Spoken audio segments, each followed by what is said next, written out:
देखिए भैया, 7वां सवाल है आपका कि एक आयत की लंबाई x, 5 सेंटीमीटर प्रति मिनट की दर से घट रही है और चौड़ाई y, 4 सेंटीमीटर प्रति मिनट की दर से बढ़ रही है, जबकि x बराबर 8 और y बराबर 6। तब आयत के a नंबर में दे रखा है परिमाप और b नंबर में दे रखा है क्षेत्रफल के परिवर्तन की दर। तो देखते हैं भाई, आयत की लंबाई पहले दे रखी, एक आयत है इस तरीके का, आयत में आमने सामने भुजाएं बराबर होती हैं। तो एक दे रखा है आयत की लंबाई, ये दे रखी है लंबाई 5, लेकिन ये घट रही है भाई, और चौड़ाई y ये बढ़ रही है, चौड़ाई ये बढ़ रही है और ये घट रही है, घट रही है। तो अभी ये चीज हम पहले ही बता चुके हैं कि बढ़ना, जब कोई चीज बढ़ती है तब हम क्या करते हैं, घटती है तब हम क्या करते हैं, ये ध्यान रखना। तो भैया x है तो ये आपका हो जाएगा dx अपॉन dt।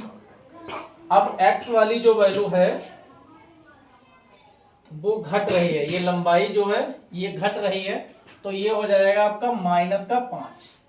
फिर वो y है तो ये हो जाएगा आपका dy अपॉन dt। ये आपका हो जाएगा, ये बढ़ रही है तो ये हो जाएगा भैया +4। ठीक है, इतनी बात समझ आ गई होगी अच्छे से। अब x बराबर आपका हो जाएगा 8 और y बराबर हो जाएगा 6। ये आपकी क्वेश्चन में दे रखा है। अब जो पहले नंबर में दे रखा है वो आपका दे रखा है आयत का परिमाप।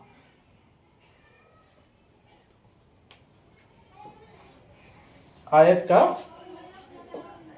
परिमाप, तो आयत का जो परिमाप दे रखा है इसका सूत्र क्या होता है, सूत्र होता है 2 लंबाई प्लस चौड़ाई,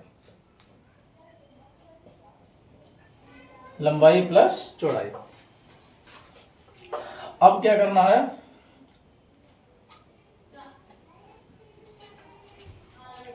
तो ये क्या होता है, इसको आयत का परिमाप है, इसको हम p से डिनोट करते हैं, ये हो गया 2 और लंबाई को मान लिया x और चौड़ाई को मान लिया y। चाहो तो मान लो या ऐसे लिख लो, कोई दिक्कत वाली बात नहीं है।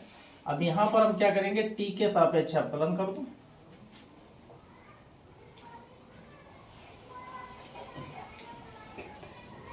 सवाल को एक बार लगाने से पहले अच्छे से पढ़ना जरूर चाहिए, अगर पढ़ लोगे तो समझ आ जाएगा और लग जाएगा आराम से।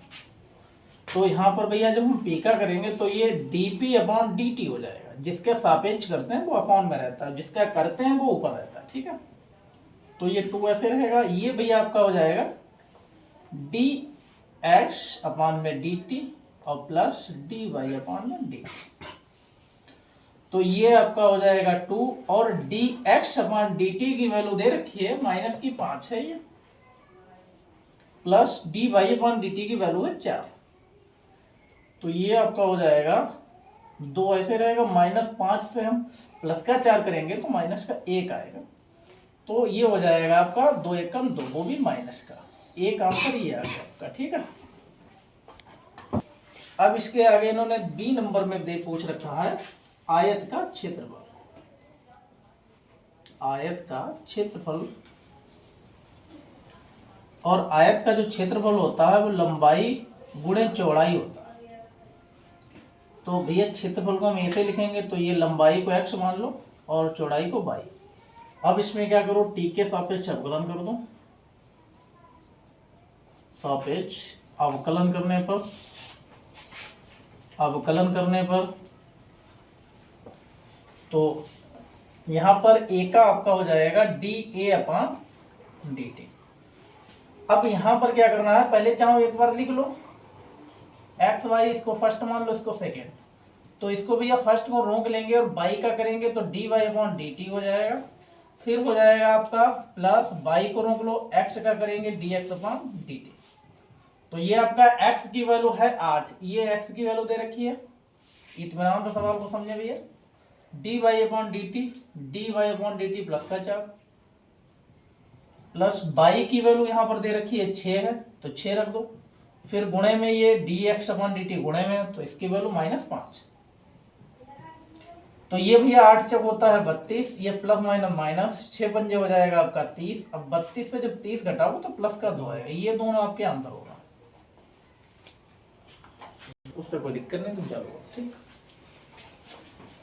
समझ लो एक बार दोबारा, इसमें आयत की जो है लंबाई घट रही है और चौड़ाई बढ़ रही है, ये ध्यान से समझना। और यहाँ पर लंबाई x दे भी रखी है 8 दूसरी, और ये क्योंकि बढ़ और घट रही है उसको अब हम पहले बता चुके हैं कि अगर ये क्या नाम घट रही है तो dx बटे dt लिख लेंगे, तो ये हो जाएगा -5 क्योंकि ये घट रही है, और जो बढ़ रही है वो dy बटे dt क्योंकि इसमें x y दे रखा है क्वेश्चन में, ही क्वेश्चन सही से पढ़ना तो समझ आ जाएगा। ये बढ़ रही है तो हमने प्लस लगा दिया ताकि पता लग जाए कि ये बढ़ रही है, ठीक। फिर x बराबर 8 और y बराबर 6, ये क्वेश्चन में ही आपके दे रखा है। अब पहले नंबर में जो क्वेश्चन में है आपके आयत का परिमाप पूछा है। अच्छा, आयत का परिमाप जो सूत्र होता है वो 2 लंबाई प्लस चौड़ाई। अब आयत का परिमाप p होता है, p से इसको दर्शाते हैं या लिखते हैं, 2 ऐसे रहेगा, लंबाई x है चौड़ाई y, तो p का करेंगे dp बटे dt हो जाएगा, 2 ऐसे रखेंगे, x का dx बटे dt प्लस y का हो जाएगा dy बटे dt। अब क्या करना, 2 ऐसे ही रख दो, क्वेश्चन को इतना समझो आराम से, एकदम सरल है। dx अपॉन dt जो है वो आपका वैल्यू दे रखा होगा, कितना है dx अपॉन dt -5, तो मैंने -5 रख दिया, प्लस ये dy बटे dt आ गया तो 4 है तो यहाँ पे 4 रख दिया। अब 2 ऐसे ही, -1 से जब 4 हम माइनस वो घटाएंगे तो माइनस की बड़ी संख्या है तो माइनस का चिन्ह लगेगा, 1 बचेगा। अब 2 की गुणा जब 1 में करेंगे तो -2। अब आयत का क्षेत्रफल लंबाई गुणे चौड़ाई होता है, तो क्षेत्रफल को ऐसे लिखते हैं, लंबाई को x और चौड़ाई है आपकी y, चाहो तो मान लो एक्स वाई, कोई दिक्कत नहीं है।